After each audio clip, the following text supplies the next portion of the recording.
एवं विद्वान लैटिन एवं यूनानी साहित्य के महान उपासक थे, परंतु अपनी राष्ट्रीय भाषा व साहित्यों के प्रति बड़े उदासीन थे। यद्यपि पेट्रार्क इटालियन भाषा में सुंदर कविताओं की रचना कर सकता था, परंतु वह ऐसी रचना करने में हीनता का बोध करता था। दूसरी ओर लैटिन भाषा में लिखने में उसे गर्व था। इन विद्वानों ने होरेस, सिसेरो एवं वर्जिल की रचनाओं का अनुसरण किया एवं उन्होंने प्राचीन साहित्य के गौरव एवं वास्तविक सौंदर्य का द्वार प्रशस्त कर दिया। प्राचीन यूनानी तथा लैटिन साहित्य एवं ग्रंथों की खोज एवं वैज्ञानिक अध्ययन के परिणाम स्वरूप विद्वानों में वैज्ञानिक अवचेतना की प्रवृत्ति जागृत हुई। इस युग में राजाओं या सेनापतियों की प्रशस्ति की अपेक्षा विद्वानों एवं कलाकारों के जीवन चरित्र लिखे एवं पढ़े जाने लगे। प्राचीन कला के अध्येता प्रयोगों में रुचि ले रहे थे और नई पद्धतियों का निर्माण कर कुछ सुप्रसिद्ध कलाकार जैसे लियोनार्दो दा विंची और माइकल एंजेलो नवोदित युग का प्रतिनिधित्व कर रहे थे। लियोनार्दो दा विंची मूर्तिकार, वैज्ञानिक आविष्कारक, वास्तुकार, इंजीनियर, बैले नृत्य का आविष्कारक और प्रख्यात बहुविज्ञ था। इतालवियों ने चित्रकला में विशेष उत्कर्ष प्रदर्शित किया। यद्यपि प्रयुक्त सामग्री बहुत सुंदर नहीं थी, तथापि उन चित्रकारों की कला यथार्थता, प्रकाश, छाया और दृश्य भूमिका की दृष्टि से पूर्ण है। दा विंसी और माइकेल एंजेलो के अतिरिक्त राफेल इटली के श्रेष्ठ चित्रकार हुए हैं। ड्यूरेस और हाल्वेन महान उत्कीर्णक हुए हैं। धार्मिक क्रांति व प्रोटेस्टेंट धर्म का उत्थान 16वीं सदी के प्रारंभ में, यद्यपि सामान्यतः रईसाइयों पर कैथोलिक धर्म का प्रभाव अक्षुण्ण बना रहा, परंतु सांस्कृतिक पूर्ण उत्थान के परिणामस्वरूप सर्वसाधारण जनता में स्वतंत्र चिंतन एवं धार्मिक विषयों का वैज्ञानिक अध्ययन प्रारंभ हो गया था। सांस्कृतिक पूर्ण उत्थान के परिणामस्वरूप यूरोप के विभिन्न राज्यों में लाखे भाषाओं एवं राष्ट्रीय साहित्य का विकास आरंभ हुआ। सर्वसाधारण जनता ने क्लिष्ट एवं जटिल लैटिन भाषा का परित्याग कर अपनी मातृभाषाओं में रचित सरल एवं बोधगम्य रचनाओं एवं साहित्य का अध्ययन आरंभ कर दिया था। सांस्कृतिक पुनर्जागरण द्वारा जटिल साहित्य, विज्ञान, कला एवं बौद्धिक जागृति ने सर्वसाधारण जनता को एक नई स्फूर्ति, स्पंदन और चिंतन से अनुप्राणित कर दिया।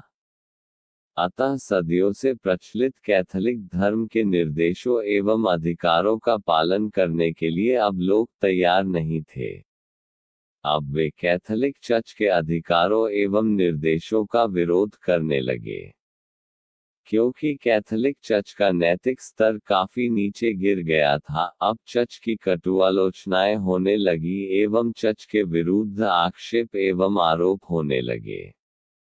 यद्यपि प्रारंभ में चर्च ने आलोचकों या विरोधियों को नास्तिक कहकर धर्म से निष्कासित किया तथा उन्हें समाज शत्रु कहकर मृत्यु दंड प्रदान किया, परंतु चर्च के विरुद्ध आलोचनाएं निरंतर बढ़ती ही गईं।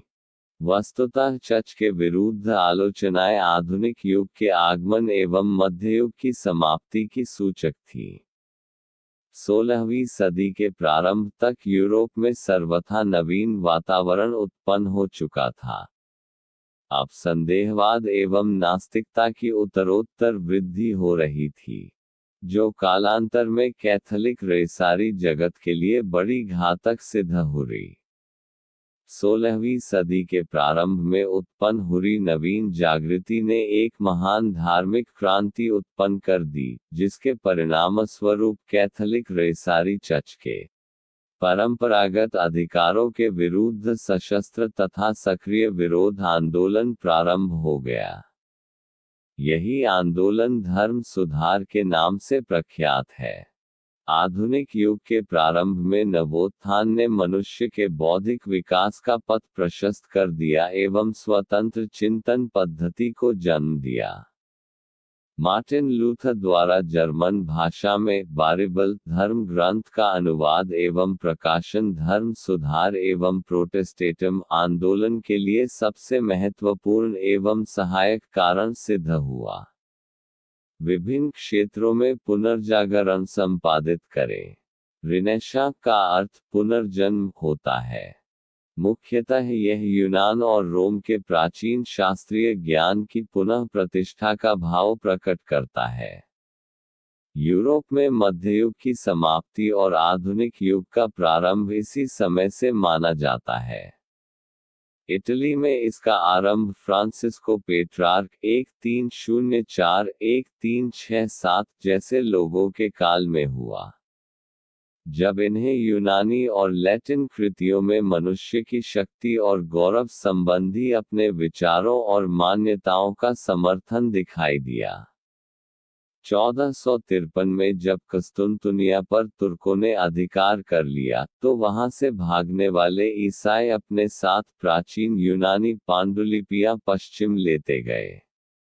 इस प्रकार यूनानी और लैटिन साहित्य के अध्येताओं को अप्रत्याशित रूप से बाइजेंटाइन साम्राज्य की मूल्यवान विचार सामग्री मिल गई। चार्ल्स पंचम द्वारा रोम की विजय 1527 के पश्चात पुनर्जागरण की भावना आल्प्स के पार पूरे यूरोप में फैल गई। इटालवी पुनर्जागरण में साहित्य की विषय वस्तु की अपेक्षा उसके रूप पर अधिक ध्यान दिया जाता था। जर्मनी में इसका अर्थ श्रम और आत्मसंयम था। इटालवियों के लिए आराम और आमोद प्रमोद ही मानवीय आदर्श था। डच और जर्मन कलाकारों ने, जिनमें हॉलवेन और एल्बर्ट ड्यूrer उल्लेखनीय हैं, शास्त्रीय साहित्य की अपेक्षा अपने आसपास दैनिक जीवन में अधिक रुचि प्रदर्शित की। वैज्ञानिक उपलब्धियों के क्षेत्र में जर्मनी इटली से भी आगे निकल गया। इटली के पंडितों और कलाकारों का फ्रांसीसियों पर सीधा और प्रत्यक्ष प्रभाव पड़ा, किंतु उन्होंने अपनी मौलिकता को प्राचीनता के प्रेम में विलुप्त नहीं होने दिया। अंग्रेजी पुनर्जागरण जॉन कोले 1467-1519 और सर टॉमस मोर 1478-1535 के विचारों से प्रभावित हुआ। मैकियावेली की पुस्तक द प्रिंस में राजनीतिक पुनर्जागरण की सच्ची भावना का दर्शन होता है। रॉजर बेकन ने अपनी कृति सालामंज हाउस में पुनर्जागरण की आदर्शवादी भावना को अभिव्यक्ति प्रदान की है। ज्योतिष शास्त्र में क्रांतिकारी परिवर्तन हुए और गणित, भौतिकी, रसायन शास्त्र, चिकित्सा, जीव विज्ञान और सामाजिक विज्ञानों में बहुमूल्य योगदान हुए। कार्पनिकस ने यह सिद्धांत प्रतिपादित किया कि पृथ्वी अपनी धुरी पर घूमती है और अन्य ग्रहों के साथ, जो स्वयं अपनी धुरियों पर घूमते हैं, सूर्य की परिक्रमा करती है। केपलर ने इस सिद्धांत को अधिक स्पष्ट करते हुए कहा कि पृथ्वी तथा अन्य ग्रह सूर्य के आसपास वृत्ताकार पथ के बजाय दीर्घवृत्ताकार पथ पर परिक्रमा करते हैं। पोप ग्रेगरी ने कैलेंडर में संशोधन किया। कोपरनिकस और कोलंबस ने क्रमशः ज्योतिष तथा भूगोल में योगदान किया। प्रत्येक अक्षर के लिए अलग अलग टाइप के आविष्कार से मुद्रणकला में क्रांतिकारी परिवर्तन हुआ। लियोनार्डो दा विंची की प्रसिद्ध कलाकृति the Last Supper, Chateau de Chambord, Chateau de Chambord, पुनर्जागरण काल के स्थापत्य के सबसे प्रसिद्ध उदाहरणों में से एक है। एक और साहित्य पुरातत्ववेदी प्राचीन ग्रीक और लैटिन लेखकों की नकल कर रहे थे। दूसरी ओर कलाकार प्राचीन कला के अध्येता प्रयोगों में रुचि ले रहे थे और नई पद्धतियों का निर्माण कर कुछ सुप्रसिद्ध कलाकार जैसे लियोनार्डो दा विंची और माइकल एंजेलो नवोदित युग का प्रतिनिधित्व कर रहे थे। लियोनार्डो दा विंची मूर्तिकार, वैज्ञानिक, आविष्कारक, वास्तुकार, इंजीनियर, बैले नृत्य का आविष्कारक और प्रख्यात बहुविज्ञ था। इतालवियों ने चित्रकला में विशेष उत्कर्ष प्रदर्शित किया। यद्यपि प्रयुक्त सामग्री बहुत सुंदर नहीं थी, तथापि उन चित्रकारों की कला यथार्थता, प्रकाश, छाया और दृश्य भूमिका की दृष्टि से पूर्ण है। दा विंसी और माइकेल एंजेलो के अतिरिक्त राफेल इटली के श्रेष्ठ चित्रकार हुए हैं। ड्यूरेस और हाल्वेन महान उत्कीर्णक हुए हैं। मूर्तिकला यूनानी और रोमनी का अनुसरण कर रही थी। लारेंजो गिबर्टी चित्रशिल्पी पुनर्जागरणकालीन शिल्पकला का प्रथम महान अग्रदूत था। रोबिया अपनी चमकीली मीनाकारी के लिए विख्यात था, तो एंजेलो अपने को शिल्पकला में महानतम व्यक्ति मानता था, यद्यपि वह अन्य कलाओं में भी महान था। इतालवी पुनर्जागरण कालीन ललित कलाओं में वास्तुकला के उत्थान का अंश न्यूनतम था। फिर भी मध्ययुगीन और प्राचीन रूपों के एक विशेष पुनर्जागरण शैली का आविर्भाव हुआ। यूनानी और रोमनी साहित्य का अनुशीलन पुनर्जागरण का मुख्य विशेषता थी।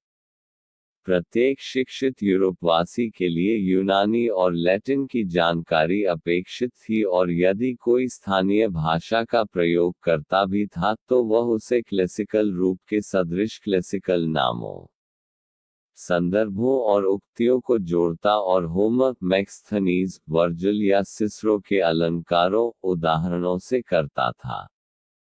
क्लेसिसिज्म के पुनरुत्थान के साथ मानववाद की भी पनपा। मानववाद का सिद्धांत था कि लौकिक मानव के ऊपर अलौकिकता, धर्म और वैराग्य को महत्व नहीं मिलना चाहिए। मानववाद ने स्वानुभूति और पर्यावरण के विकास अंत में व्यक्तिवाद को जन्म दिया।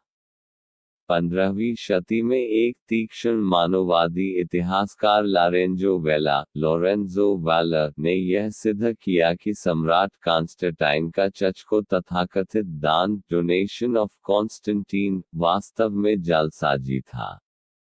पुनर्जागरण सचमुच वर्तमान युग के आरंभ का प्रधान विषय है।